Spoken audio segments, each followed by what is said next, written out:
Cristiano Ronaldo, 40 years old, a living legend, a global icon, a player who should have been slowing down years ago, but instead, he's still stepping up in finals, still finding the back of the net when the stakes are highest. But this time, it isn't about him alone. For the first time in decades, Ronaldo isn't carrying Portugal on his back. He's surrounded by an army, a squad so stacked with talent, so frightening in depth that it almost feels unfair. Everywhere you look, there's firepower. On the wings, Rafael Leão, blazing speed, raw power, a one-man counterattack. In midfield, Vitinha and João Neves, two brains of the game, pressing, controlling, dictating. At the back, Rúben Dias, the warrior commander. And in goal, Diogo Costa, a penalty-saving machine who thrives under pressure. This is not just a team, it's a golden generation reborn, and that's why fans and rivals alike are whispering the same question. Is this the most dangerous squad in world football heading into the 2026 World Cup? But with Portugal, history always lurks in the background. Golden generations have risen before and fallen. Talented sides have promised greatness and walked away with heartbreak. So the question becomes bigger than just football. Will this squad finally conquer the world stage, or will history repeat itself, reminding Portugal and Ronaldo that talent alone is never enough?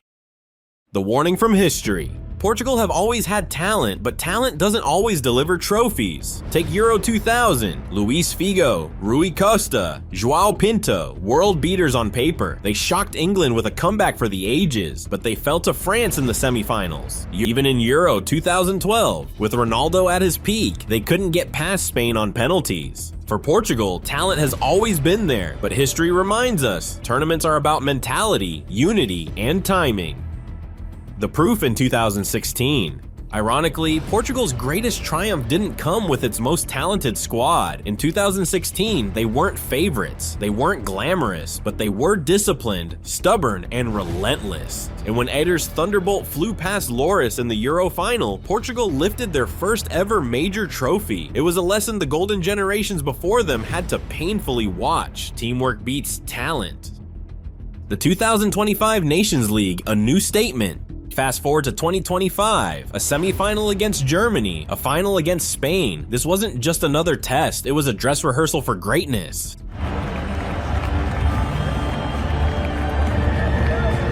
They went toe-to-toe with Spain, they equalized, they held their nerve, and in the penalty shootout, they were ice cold.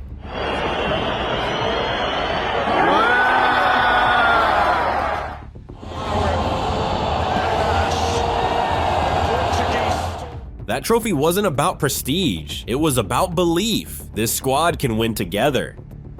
Cristiano Ronaldo, the last dance. Ronaldo is no longer the explosive phenom who terrorized Sweden in 2013 or Spain in 2018. He knows it. He plays fewer touches, conserves energy, waits for the kill shot. But when it mattered in 2025, he still delivered. An equalizer against Spain, leadership in extra time, presence in penalties. He isn't carrying this squad anymore. He's finishing what the others create, and that, paradoxically, makes him even more dangerous. Rafael Leão, Portugal's sports car. If Ronaldo is the old master, Rafael Leão is the shiny new weapon. Rúben Dias, Rafael Leão on the move, he's in, Rafael Leão! Few players in world football can collect the ball, run 60 yards, and finish with such ease. Leão brings chaos, pace, strength, unpredictability. If he starts, defenders suffer. If he comes off the bench, tired legs crumble.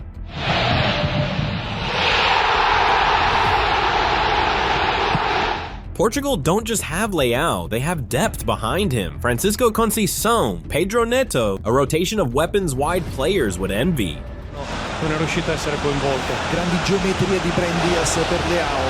This is a team where pace is endless and danger comes in waves.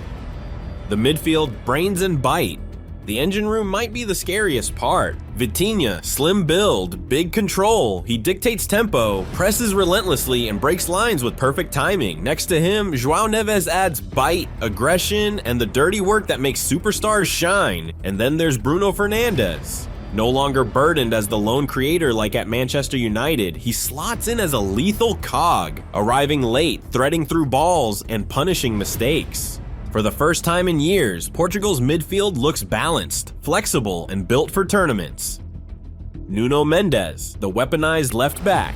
Nuno Mendes might be the most underrated piece. He has pace, acceleration, and defensive steel, and in 2025, he added goals. He shut down top wingers all season at PSG, and for Portugal, he became an attacking force. Against Spain, his equalizer wasn't just a goal, it was a statement.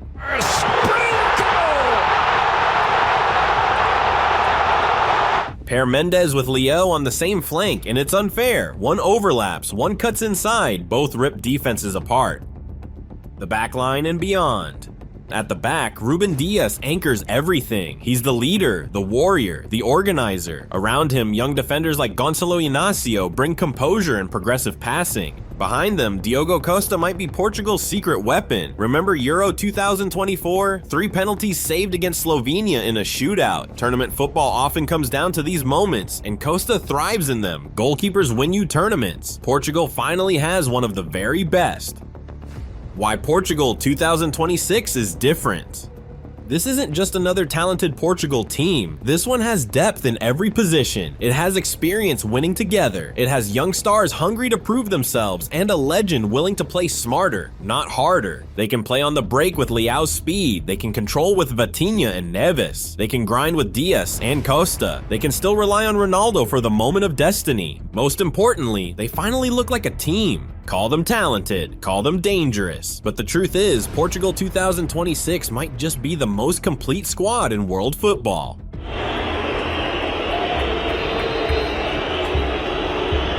Look at the ingredients. They've got the veterans, Ronaldo, still defying time, still clutch when it matters most. They've got the prodigies, Leão, João Neves, Vitinha, players who don't just promise the future, they're already shaping the present. They've got killers in front of goal, creators in midfield, warriors in defense, and a goalkeeper who turns pressure into theater. What makes this team terrifying isn't just the names, it's the balance. They can dominate possession or rip you apart on the counter. They can grind through 120 minutes or finish you in 20. They can rotate players without losing quality. It's not one star carrying a nation anymore. It's a machine built to win. This isn't just about Ronaldo's last dance. It's about a nation finally ready to convert talent into trophies again. It's about exorcising the ghosts of Euro 2000, 2004, 2012, and proving that the heartbreaks were just the prelude to something greater.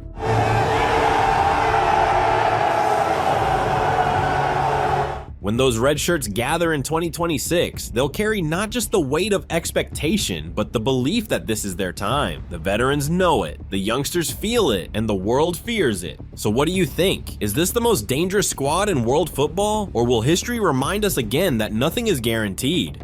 Drop your answer below, smash that like button, and subscribe for more deep dives into football's greatest stories, because Portugal's story is far from finished.